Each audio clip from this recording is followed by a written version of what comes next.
Kawan-kawan perempuan, kami lagi di depan Pavilion 2 Pavilion 9. Jangan salah nomor. Mau ada acara pemutaran film. Judulnya Bertaut, film karya teman kami. Mas, saya 7 menit. Itu teman kami, Mas Bayu Wargo, eksekutif produser filmnya. Jadi tadi kita pakai drama juga nih parkir. Tadi hampir nyasar, padahal jarak antara BSD sama tempat ini tuh nggak nyampe 20 menit. Tapi kan ya seperti biasa ya, kalau nggak salah belok itu kayaknya kurang afdol. Ya cenil gitu loh. Gitu. Kita ceritanya mau ngomongin soal ini loh, gombal. Sebetulnya Aku sambil nambah-nambahin make up ya. Ya, sebetulnya Soalnya perlu aku mau nggak MC sih? acara ini. Iya, dia jadi artis. Artis hates Tangerang Selatan dan sekitarnya. artis BSD. Jadi gimana? Ngomongin soal gombal. Sebetulnya perlu nggak sih kita tahu kita sebagai perempuan? Oh, tadi gua pikir perlu nggak sih kita ngegombal. Kalau ngobrol sih kadang-kadang perlu ya. Tadi juga gua ngegombalin lo. Jadi gini loh, perlu nggak sih kita tahu bahwa kita lagi digombalin? Seberapa, karena gini, digombalin itu kan menyenangkan kan, dibilang cantik lah, dibilang asik lah, dibilang apalah, itu kan memang menyenangkan, pujian-pujian itu menyenangkan. Tapi seberapa tapi gombal yang sebenarnya adalah ketika lo di istilah zaman dulunya disepikin. Ya nggak sih, itu istilah zaman dulu kan, kalau sih sepik doang lo gitu. Dia nyepik banget ya gitu. Ya, artinya tuh dilebihkan gitu. Gombal itu kan sesuatu yang dikatakan dengan dilebihkan. Kayak, dan biasanya orang kalau nyepik atau kalau lagi ngegombal tuh pasti punya purpose, punya tujuan. Tujuannya itu agar orang yang dia gombalin mau sama dia. Kan purpose-nya itu kan gitu. Dan biasanya orang yang sangat pandai nyepik atau pandai apa nggak pandai nyepik tuh ketahuannya dari awal-awal donderan. Ketika dia di awal-awal ngedonder itu udah ngomongnya tuh udah yang, ih kamu tuh gini, ih aku tuh gimana, aku tuh selalu deg-degan sama kamu, ih kamu tuh cantik banget, atau oh kamu tuh asik banget, aku tuh nggak pernah ngerasain ini sebelumnya, dan lain-lain gitu. Itu berarti dia udah sekolah, ada sekolahnya tuh, sekolah sepik tuh ada trainingnya, dia punya SOP sendiri, ada SOP-nya, ya ada kan? SOP-nya gitu. Terus. Tapi sejauh mana kita perlu tahu? Apakah kita sungguh-sungguh perlu tahu? Menurut gua perlu tahu. Kenapa? Karena supaya kita nggak mabok, nggak bucin, jatuhnya nggak bucin. Kenapa? Kan yang kita selalu bahas kan, Wit. Lo tuh kalau apa-apa tuh mesti sadar gitu. Lo bahkan ketika lo lagi jatuh cinta pun lo harus dalam keadaan sadar gitu, nggak mabok gitu. Tapi kadang perempuan tuh apapun statusnya ya, maksudnya begitu dia terima gombalan-gombalan itu, ya mungkin nggak cuma perempuan sih, jadi dia merasa spesial kan. Betul.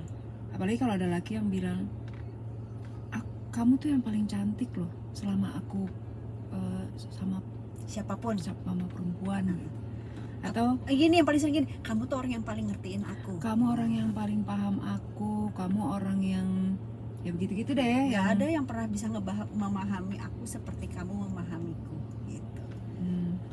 Itu sebetulnya sih belum tentu itu salah, belum tentu itu nggak benar juga dia ngomong gitu. Cuman patokannya gini, kalau gue patokan gini, ketika lo sangat sering bilang gue belum pernah lo ngalamin ini, tapi banyak halnya.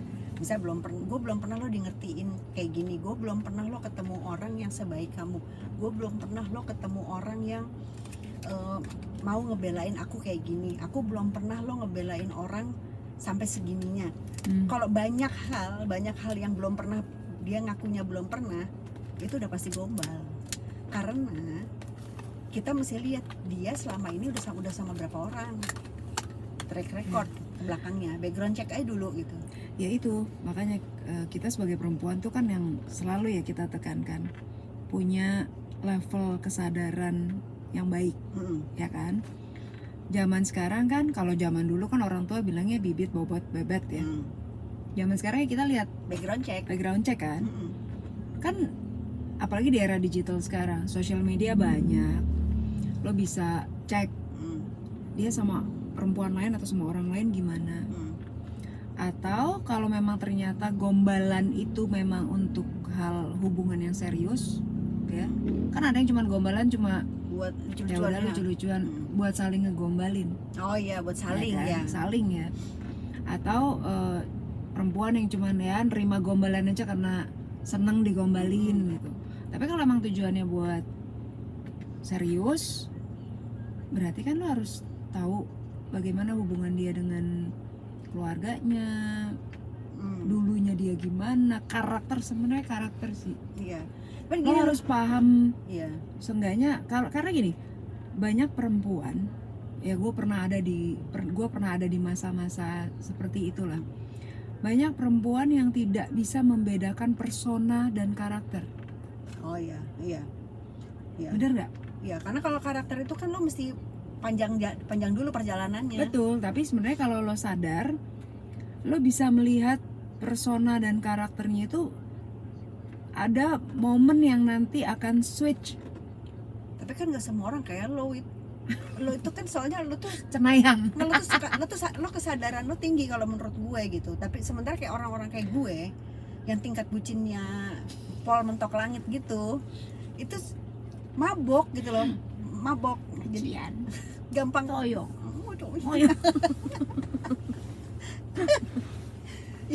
gitu. Jadi apa sehingga menurut gue menjadi penting, dan orang kayak gue kan nggak cuma gue doang di dunia ini kan banyak juga gitu yang bucin Ya gitu. bukan, tapi gue juga pernah mengalami masa itu gitu, digombalin terus guanya kelepek-kelepek terus yang ternyata cowok ada yang begini ya sama gue cintanya. Ternyata gue juga pernah mengalami itu. Maksudnya ya itu tadi, pernah pingsan lah gue. Ya.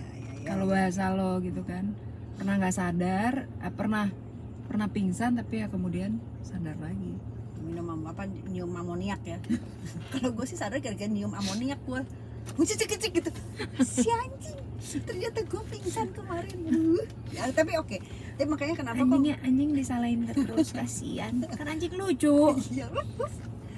ya ini semua lebih ke ini sih, mau yuk kita karena kami berdua sering sekali saling mengingatkan untuk selalu sadar. Apapun yang kita lakukan tuh harus berkesadaran, sebab itulah yang membuat kita jejak, itulah yang membuat kita ganteng gitu loh, membuat kita firm gitu sama diri kita, karena firm itu penting gitu. Itu penting sekali. Dan jadi makanya tema kali ini adalah ya gimana kita bisa memilah mana yang sebenarnya gombal, mana sebetulnya pernyataan cinta bener. Itu mesti bisa dipilah sih. Kayaknya kita akan perlu masukin tema ini di episode podcast kita yang Spotify tentang white lies ya. Iya, tentang Apakah bohong. ya, karena kan kalau bohong itu kan otomatis memang kalau berbohong itu kan memang hal yang nggak benar tapi disampaikan atau dengan sesuatu kebohongan. ya, atau mentwist peristiwa gitu. Itu kan kalau bohong. Tapi kalau, dan banyak laki-laki itu sebenarnya maaf ya, maksudnya nggak cuma laki-laki sih, tapi ya, sama aja banyak sih. yang suka twist cerita kan untuk mendapatkan yang dia mau dari pasangan barunya gitu. Dia twist cerita tentang yang dulu-dulu. Itu banyak banget. Nah, kita akan bahas yaitu tadi, bohong, white lies, apakah perlu, Diem gak ngomong itu bohong apa bukan, tidak mengatakan yang sebenarnya itu bohong nggak? Cerita bohong dong tuh? ya, cerita di kolom komen. Kawan-kawan perempuan bisa sharing di kolom komen kanal YouTube kita ini pengalamannya. Ya, Tapi kalau malu untuk posting di komen, kita bisa di email aja, email ya, kesandung.kawin@gmail. .com kesandung.kawin@gmail.com. Tungguin ya. Ya, kita tunggu ya. Nanti kalau yang ada komen-komen di kanal YouTube ini lebih oke lagi, kita mau kasih hadiah. Oh iya, Ya. lo punya hadiah ya? Banyak. Pokoknya yang komen berbagi ceritanya di kolom komen kanal YouTube Kesandung Kawin, kami akan kirimin hadiah. Yeay. Ya. Oke. Kita ketemu lagi ya. Sampai jumpa. Aku udah mau mulai acaranya, udah dikasih kode-kode disuruh turun. Bye bye kawan-kawan perempuan.